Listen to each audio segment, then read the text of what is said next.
विराट कोहली और अनुष्का है तो विराज बैठ प्रसन्न हो। जी अभी ठीक। हाँ नहीं, ठीक ही रहना चाहिए। हम आपको अपने प्रभु का विधान बताते हैं थोड़ा सा। जब प्रभु किसी पर कृपा करते हैं, ये वैभव मिलना कृपा नहीं है, ये पुण्य है। पुण्य से एक घोर पापी को भी बहुत देखो, पाप करके भी उनका कोई पुण्य है जिससे वो सुकृत पूर्व के सुकृतवश चल रहे हैं, नया पाप है। ये वैभव बढ़ना या यश बढ़ना ये भगवान की कृपा नहीं मानी जाती। भगवान की कृपा मानी जाती है अंदर का चिंतन बदलना। बिना प्रतिकूलता के संसार का राग नष्ट नहीं होता।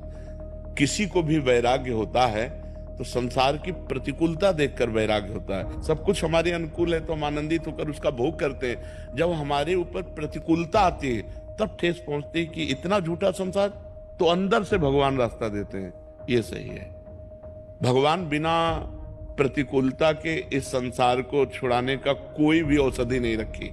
आज तक जितने बड़े महापुरुष हुए हैं, जिनका जीवन बदला है, उनको प्रतिकूलता का दर्शन करके बदला है। तो कभी प्रतिकूलता आए तो उस समय आनंदित हो कि मेरे ऊपर अब भगवान की कृपा हो रही है, कि मुझे सतमार्ग में चलने की प्रेरणा मिल रही है। अंदर का चिंतन हो जाए, प्रभु बहुत जन्म व्यतीत हो गए, अब एक बार आपसे मिलना चाहते हैं, एक बार आपसे मिलना चाहते हैं प्रभु, मुझे आप चाहिए, अब संसार नहीं।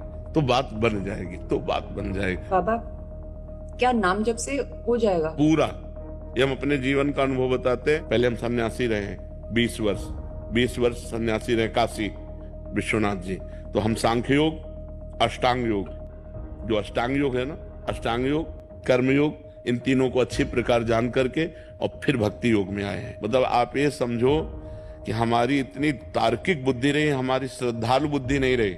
सन्यासी की जो बुद्धि होती है वो तर्क प्रधान होती है, कसौटी पर कसने पर। तो हम केवल भावुकता में राधा राधा का प्रचार नहीं कह रहे कि हमने सुना और ऐसे ग्रंथों में पढ़ा और ऐसे कह रहे, स्वयं स्वाद लेके कह रहे और विश्वास के साथ कह रहे कि यदि आप राधा राधा जपते हो तो इसी जन्म में भगवत प्राप्ति